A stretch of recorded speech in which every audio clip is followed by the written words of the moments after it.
맥주 감사주일이면서 7월 첫 주 상반기를 시작하는 첫 주일을 맞이하면서 여러분 감사의 능력과 축복이라는 제목으로 말씀을 전하는데, 오늘 제일 중요한 것은 헌금하는 게 아닙니다.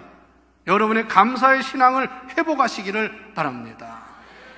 그러면 여러분에게 정말 하나님의 은혜와 복이 절로 임할 줄 믿으시기를 바랍니다.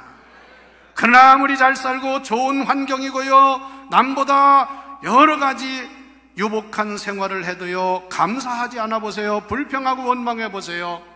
거기는 행복할 수가 없습니다. 다 뺏어갑니다, 마귀가. 본문인 구약과 신약의 말씀을 통하여 여러분, 이 맥추감사절을 왜 지키나? 뭐 헌금하기 위해서 지키는 게 아니에요. 상반기를 우리가 지내고 그리고 하반기를 시작하면서 잃어버린, 무디어진, 또 나약해진 우리의 감사의 신앙, 감사의 생활을 회복하기 위함인 줄 아시기를 바랍니다.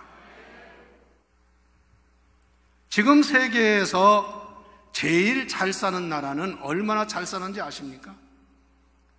지금 세계에서 국민소득, GNP 또는 GDP라고 하는 숫자가 제일 높은 나라가 룩셈부르크라는 나라예요. 룩셈부르크는 국민 한 해 GNP가 10만 달러가 넘습니다.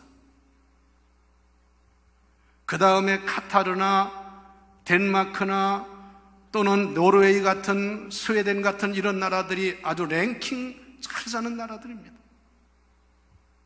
그런데 이 나라들은요, 물론 잘 살기도 하지만 행복지수도 높은 편이에요. 그런데 세계에서 제일 행복지수, 나는 행복하다고 하는 행복지수가 제일 높은 나라는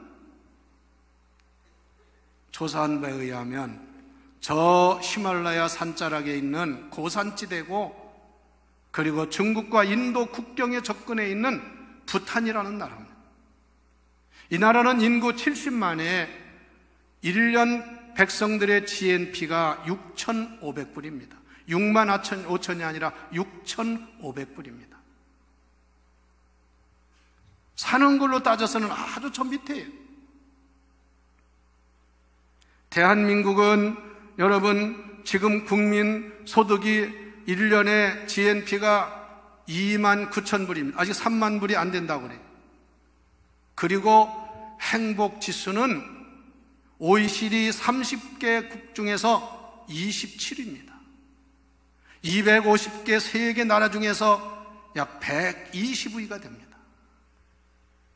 이스라엘 나라는요, 세계에서 가장 이 전쟁과 싸움이 많은 나라예요. 그런데 이스라엘 나라는 1년 국민 소득이 GNP가 3만 6천 불입니다. 세계에서 27위에 올라 있어요. 24위에.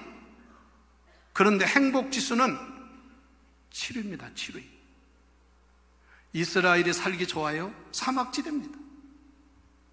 계속해서 분쟁과 싸움과 갈등과 테러와 아랍 진영에 포위해 있는 상태에서 늘 긴장하며 삽니다.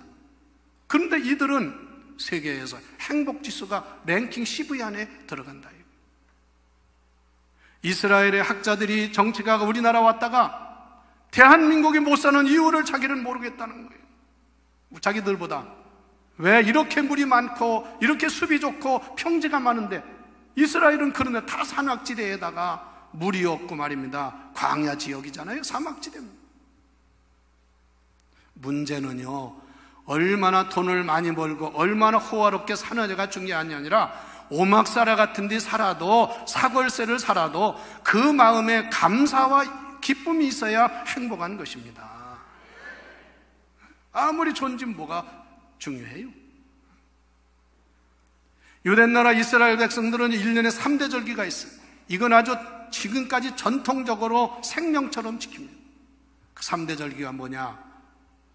유월절, 맥추절, 그리고 추수감사절입니다.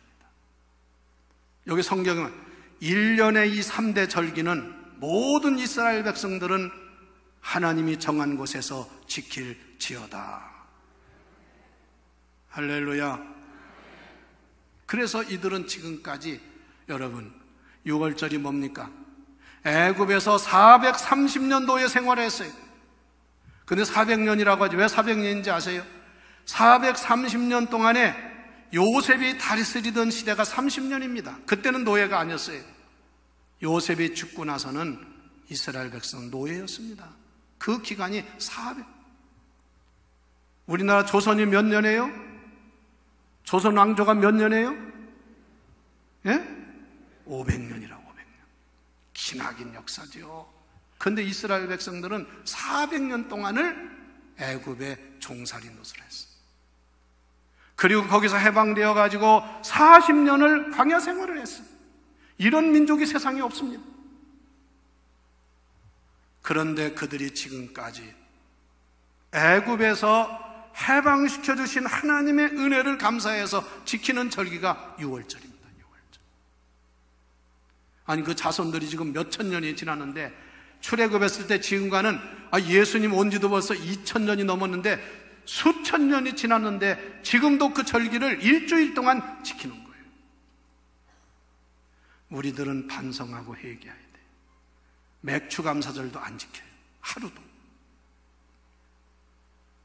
그리고 두 번째가, 여름 농사를 짓고 7월 달이 되면 6월 말이 되면 보리 농사를 졌다고 해서 바로 맥추절을 지킵니다. 이게 오늘날 우리가 오늘 지키는 맥추감사절입니다. 유대인들 어려서부터 그걸 다 교육해가지고 그 자손들이 다 그걸 철저히 지킵니다.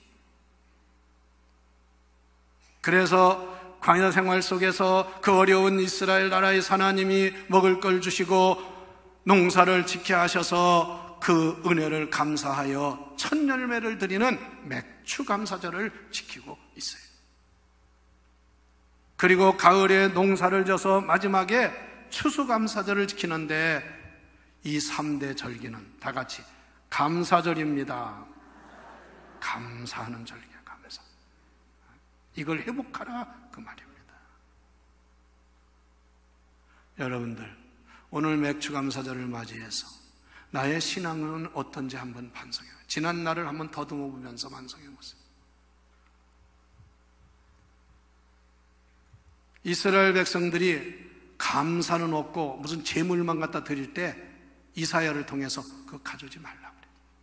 나 그런 재물 받지 않는다. 그래서 오늘 말씀에 보면 감사절에 대한 중요한 말씀을 했는데요. 먼저 지난날에 그 은혜를 베풀어 주신 하나님의 은혜를 잊지 말고 감사하라, 그 말입니다. 여러분들 제일 중요한 것은 은혜를 잊지 마시기를 바랍니다. 지금 어렵다고 불평하지 마세요. 감사해야 어려움을 이길 수 있습니다. 여러분, 성경이 진리예요.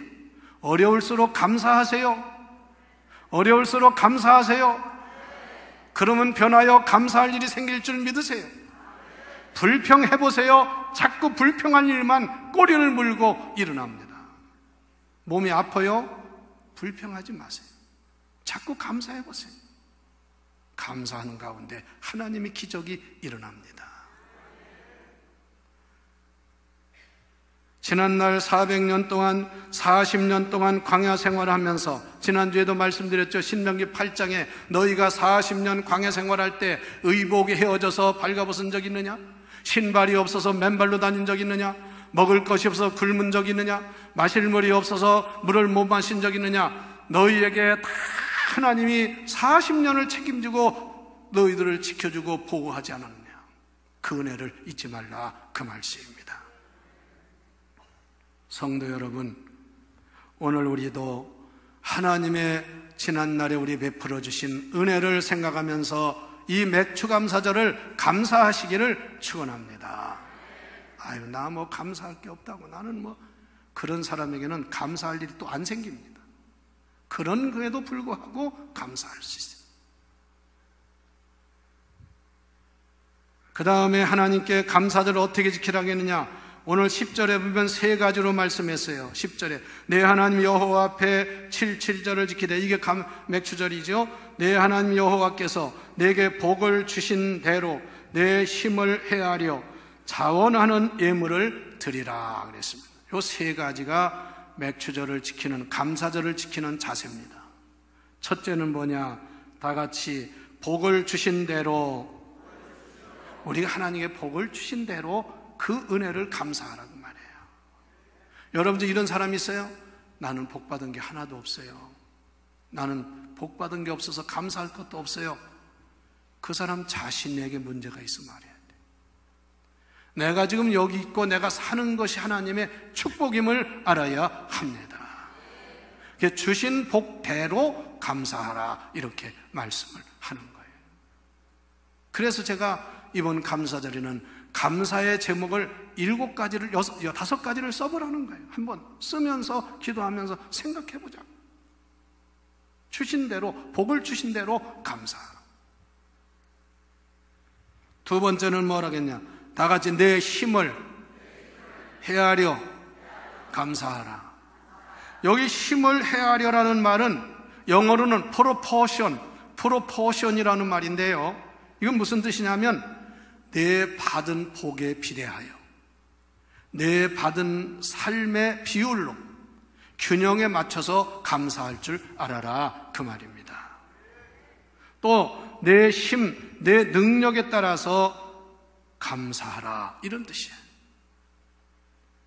여러분, 하나님 앞에 받은 은혜를 생각하면 헤아린다는 게 바로 그거예요. 헤아린다는 게 뭐예요? 세보는 거죠? 계산해보는 거죠? 곰곰이 생각하고 헤아려보면 감사할 밖에 없는 줄 믿으세요. 할렐루야. 세 번째가 뭐라고 했느냐? 자원하는 마음으로, 자원하는 예물을 드려라. 이렇게 감사하면 벌써 마음속에 감사를 가지고요, 감사해야지, 이런 마음을 가져야 되는데, 무슨 감사절이 뭐 헌금하는 걸로만 생각하고 부담스럽고, 이거는 좋은 자세가 아니라고 말이에요. 아니, 부모님의 생신이나 해갑이나 그런 때가 오면 여러분들 은혜를 감사해서 정말 자원해서 찾아가고 해야지, 억지로 그냥 그런 거는 부모님에게 덕이 도움이 유익이 안 돼요. 여러분은 그러므로 이 말씀을 잘 명심하여 16장, 오늘 본문 신명기 16장 17절에 각 사람이 내 하나님 여호와께서 주신 복을 따라 그 힘대로 드릴지니라. 복 많이 받았으면 많이 감사하시기를 바랍니다. 우리 자손 잘됐다고 자랑만 뻑적지근하게 해놓고 감사는 없고, 여러분 하나님이 그거 좋아하시겠어요? 16절에 뭐라 하겠습니까? 여호와께서 택하신 곳에서, 거룩한 하나님의 집에서 여호와를 배울 때 빈손으로 여호와를 뵙지 말고 감사하라. 그런 자세와 마음 가지고 이 감사절을 지키시기를 바랍니다. 그러면 우리는 감사하는 자, 데살로니가서 5장 16절로 있는 말씀, 항상 기뻐하라, 쉬지 말고 기도하라, 범사에 감사하라, 이는 그리스도 예수 안에서 다 같이 너희를 향하신 하나님의 뜻이니라.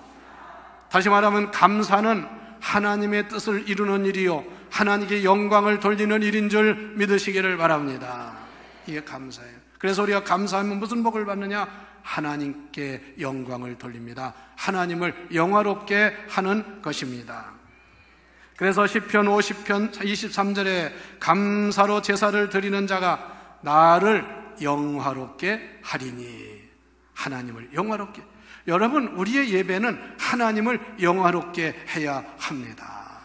사람에게 보이려고 하는 게 아니에요. 누가복음 17장에 보면 예수님께서 갈릴리와 사마리아에서 저 예루살렘을 향하여 올라가실 때 어느 그 마을을 지나는데 갑자기 10명의 문둥한 자가 소리를 지르는데, 합심의 소리를 지르는데 예수님 들으라고, 다윗의 자신 예수여 우리를 긍휼히 여기세요, 우리를 불쌍히 여기세요 소리를 지르는 거예요. 예수님이 가시던 발걸음을 멈춰서 여러분도요, 답답하고 어려울 때는 하나님을 향해 부르짖으시기를 바랍니다. 내게 부르짖으라 내가 응답하리라. 예수님 지나가실 때 소리를 질렀어요. 소경 바디메오도 예수님 지나가실 때 소리를 질렀습니다. 사람들이 소리 진다 뭐라고 해도 소리 질렀습니다. 10명의 문둥한 자들을 보시고 예수님이 주여, 선생님 나를 좀 우리를 불쌍히 여겨달라고, 이 문둥한 자로 이렇게 나와 사는데 고쳐달라고 예수님이 이렇게 말씀하십니다. 가서 너희 몸을 제사장들에게 보여라. 다시 말하면 문둥한 자 각자 자기가 속한 제사장들에게 가서 너희 몸을 보여라. 그런데 문둥한 자는요, 문둥병이 발했을 때 제사장한테 가서 보여서 판정을 받아서 문둥병 환자로 인정받는 거고요, 병이 나았으면 또 제사장한테 가서 나섰다는 증거를 받아야 집으로 돌아갑니다. 예수님이 운동 환자에게 가서 제사장에 보이라는 말은 너희 몸이 나을 테니 가서 보이라는 거죠. 그때 이 사람들이요, 아니 고쳐달라니까 무슨 제사장한테 가라가 어떻게 갑니까? 문둥 환자인데 이렇게 하지 않고 그 제사장들에게 가는 도중에 병이 났은 줄 믿으세요. 이게 순종의 역사인 줄 아시기를 바랍니다. 문둥 환자들은 예수님 말씀 듣고 가는 도중에 병이 싹 났었어요. 이게 기적이에요. 그런데 그 중에 한 사람이 예수님을 찾아왔습니다. 너무나 감사해서 찾아왔어요. 찾아와서 그는 뭐라고 했느냐? 큰 소리로, 여기 성경에 그렇게 나와 있어요. 큰 소리로 하나님께 영광을 돌리더라. 이게 중요한 거예요. 한번 따라서 큰 소리 쳐보세요. 주여 감사합니다. 이렇게 영광을 돌렸다고 말씀이야. 그뿐이 아닙니다. 그리고 예수님의 발 앞에 엎드려 살해하니 너무 감사하다고 예수님께 인사를 했어요. 그때 예수님께서 이렇게 말씀했어요. 10사람이 다 깨끗함을 받지 아니하였느냐? 그 9은 어디 갔느냐? 어찌하여 이 이방인에게는 하나님께 영광을 돌리러 돌아온 자가 없느냐? 이게 무슨 의미예요? 감사는 하나님께 영광을 돌리는 줄 믿으세요. 감사하면 하나님이 영광을 받으십니다. 두 번째, 감사하면 여러분 더 큰 은혜를 받는 줄 믿으세요. 우리가 일상생활에서도요, 어려서나 젊어서나 부모님의 은혜를 알고서 자꾸 부모님에게 감사함을 드리면 더 큰 사랑을 주세요. 그러나 온갖 사랑을 받고도 감사할 줄 모르고 오히려 불평하고 원망해봐요. 그 사람은 더 큰 은혜를 못 받습니다. 신앙생활이 그래요. 그래서 예수님이 그 한 사람 이방인의 문둥한 자에게 이렇게 말했어요. 다 같이 가라, 내 믿음이 너를 구원하였느니라. 육신의 병만 나선 것이 아니라 그의 영혼까지 구원받는 축복을 받은 줄 믿으세요. 이게 하나님의 은혜라 그 말씀입니다. 여러분, 욥이라는 사람 보세요. 사탄마귀 역사해가지고 그 많던 재산 10남매가 하루아침에 날라갔어요. 동방의 의인이고 모든 사람이 부러워하던 사람, 그건 잘못해서 마귀 역사예요. 마귀 역사. 여러분, 마귀 역사인지 자기 잘못인지 분간할 줄 알아야 돼요. 그랬더니 욥이 이렇게 고백했어요. 그 자기 몸은 병이 나가지고 개화장으로 긁으면서 죄를 무릅쓰고 앉아가지고 이렇게 말했습니다. 주신 자도 여호와시요 거두시는 이도 여호와시니 여호와의 이름이 찬송을 받으실지어다. 참, 이런 신앙 위대한 겁니다. 그리고 이 모든 일에 범죄하지 아니하고 하나님을 향하여 원망하지 아니하였더라. 그런데 또 욥의 부인이라는 사람이 그렇게 앉아있는 꼴을 보고서요, 뭐라고 한지 아세요? 잘 살 때는 뭐 우리 남편 뭐라고 하더니 그게 병 나가지고 다 잃고 아파 앉았으니까 이렇게 말했어요. 여보, 그래도 당신 하나님 믿을 거요? 그 하나님 믿어서 뭐가 잘 됩니까? 이렇게 말했어요. 그 하나님 저주하고 죽으래. 그때 뭐라고 하냐? 어리석은 자여, 어떻게 그렇게 말을 하는가? 우리가 하나님께 복을 받았은 즉 화도 받을 수 있는 것이지 하면서 모든 일에 욥이 입술로 범죄하지 아니하였더라. 얼마나 멋있어요. 세 번째, 감사하면 환경이 변하는 복을 받습니다. 믿습니까? 여러분, 지옥 같은 가족 만들려면 온 가족이 불평을 시작해 보세요. 모두 불평이고 모두 불평이고 해보세요. 그 가정은 지옥으로 변합니다. 그런 어떤 환경에서도 온 가족이 감사해 보세요. 그 가정은 천국 같은 가정이 될 줄 믿습니다. 교회도 불평꾼이 많아봐요. 교회를 지옥처럼 만들어놔요. 그러나 감사하는 사람이 많아봐요. 교회는 천국이 되는 것입니다. 직장도 마찬가지, 여러분 집도 다 마찬가지. 사도행전 16장에 보면 바울과 실라가 빌립보 성에서 전도를 하다가 귀신 들린 여자를 고쳐줬어요. 얼마나 감사해요. 그랬더니 그 여자를 가지고 점치고 돈벌이 하는 그 주인이 자기 돈줄이 끊어진 걸 알고 바울과 실라를 모함을 해가지고 돈을 줘 사람들을 사가지고 결국은 빌립보 감옥에다 가두게 했습니다. 전도하다가 붙잡혀서 갇혔어요. 저는 빌립보 감옥을 가봤어요. 산자락 밑에 그 동굴처럼 파가지고 감옥을 만드는 것입니다. 거기에 들어가서 발에는 쇠고랑을 차고 온몸은 매를 맞아가고 피가 나고 그러고서 밤을 지내는데 한밤중은 우리로 말하면 오밤중입니다. 늦은 밤에 바울과 실라가 일어나가지고 열심히 하나님을 찬양하고 기도하고 하나님께 감사하더니 지진이 나가지고 옥이 무너지고 그리고 발에 찼던 쇠고랑이 풀려지고 그는 풀려나가지고 나가서 복음을 전하여 간수를 예수 믿게 한 줄 믿으시기를 바랍니다. 이렇게 찬송하고 감사하는 곳에서는 기적이 일어나. 환경이 바뀐다, 그 말씀이에요. 여러분들 가정이 정말 행복하고 천국 같은 가정이 되기를 원하면 감사하시기를 바랍니다. 이게 놀라운 비결이에요. 이게 비결 중에 비결입니다. 돈이 없어서 불행한 게 아니에요. 집이 작아서 불행한 게 아니에요. 감사가 없어서 불행한 거예요.